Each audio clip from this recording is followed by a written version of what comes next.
चावल दिन में खाएं या रात में? ये सवाल ना हम में से बहुत लोगों के मन में आता है ना?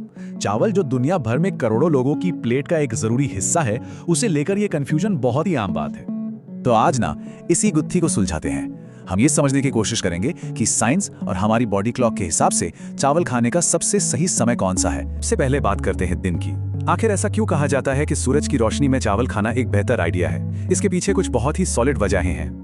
देखिए, दिन में चावल खाने का जो सबसे बड़ा फायदा है ना, वो जुड़ा है हमारे मेटाबॉलिज्म से, यानी हमारी पाचन शक्ति से। दिन के टाइम हमारा शरीर समझ लीजिए एक मशीन की तरह फुल स्पीड पर काम कर रहा होता है। इसका मतलब ये हुआ कि जब हम चावल खाते हैं तो उससे मिलने वाले कार्बोहाइड्रेट्स फौरन एनर्जी में बदल जाते हैं और बॉडी उन्हें बहुत आराम से पचा लेती है। और इसका सीधा कनेक्शन है हमारी एक्टिविटीज से।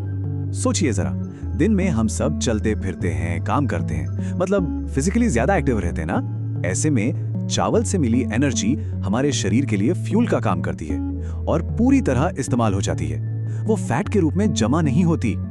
और एक और बहुत बड़ा फायदा है, वो है ब्लड शुगर का बेहतर कंट्रोल। जब बॉडी एक्टिव होती है तो वो शुगर को भी बेहतर तरीके से मैनेज कर पाती है। इसलिए दिन में चावल खाने से ब्लड शुगर लेवल में जो अचानक स्पाइक आता है ना, उसका खतरा कम हो जाता है, जो हमारी हेल्थ के लिए बहुत जरूरी है। चलिए अब सिक्के का दूसरा पहलू भी देख लेते हैं। आखिर क्यों रात में चावल खाने को लेकर इतनी चिंता जताई जाती है?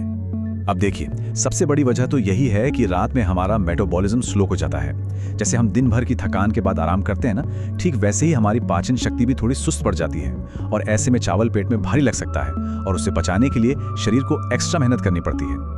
और जब खाना ठीक से पचता नहीं और एनर्जी का इस्तेमाल भी नहीं होता तो बॉडी क्या करती है?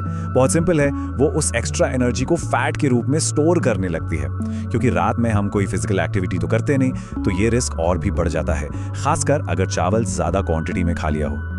और सिर्फ इतना ही नहीं, स्लो डाइजेशन की वजह से रात में बेचैनी भी हो सकती है।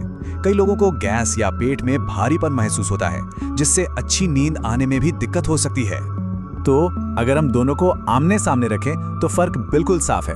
एक तरफ है दिन, जहां मेटाबॉलिज्म तेज है, एनर्जी इस्तेमाल हो रही है और पाचन भी आसान है, और दूसरी तरफ है रात, जहां मेटाबॉलिज्म धीमा है, फैट जमा होने का डर है और पेट में भारीपन भी हो सकता है। पिक्चर अब काफी क्लियर हो रही है ना? तो इन सारी दलीलों को सुनने के बाद आखिरी फैसला क्या निकलता है? चावल खाने का सबसे अच्छा, सबसे बेस्ट टाइम आखिर है कौन सा? और देखिए, इन सभी बातों को अगर हम एक साथ देखें तो एक्सपर्ट्स एक ही बात पर सहमत हैं, लंच का टाइम। जी हाँ, हमारे शरीर की जो नेचुरल रिदम है ना, उसके हिसाब से दोपहर के खाने में चावल खाना सबसे सही और फायदेमंद होता है। लेकिन एक मिनट, कहानी यहीं खत्म नहीं होती। सिर्फ टाइमिंग ही सब कुछ नहीं है, कुछ और बातें भी हैं जो चावल को एक हेल्दी ऑप्शन बनाने में बहुत बड़ा रोल प्ले करती हैं। यहाँ पर दो बातें समझना बहुत जरूरी है। पहली, कि कौन सा चावल खाया जा रहा है। सफेद चावल के बजाय ब्राउन राइस या अनपॉलिश्ड राइस हमेशा एक बेहतर चॉइस है, क्योंकि उसमें फाइबर ज्यादा होता है। और दूसरी बात जो शायद सबसे जरूरी है, वो है पोर्शन कंट्रोल। मतलब कितना खाया जा रहा है, इस पर ध्यान देना बहुत ही ज्यादा जरूरी है। इसे हम ऐसे भी समझ सकते हैं कि असली सवाल सिर्फ ये नहीं कि कब खाएं, बल्कि ये भी है कि क्या खाएं और कितना खाएं। ये एक सिंपल सा नियम है जो इस पूरी बहस का सार है। तो आखिर में ये सवाल बचता है कि असली गेम चेंजर क्या है? सिर्फ खाने का सही समय या फिर समझदारी से चुनी गई मात्रा? शायद सेहतमंद खाने की चाबी इसी एक पावरफुल प्रिंसिपल में छिपी है। इस पर सोचिएगा जरूर।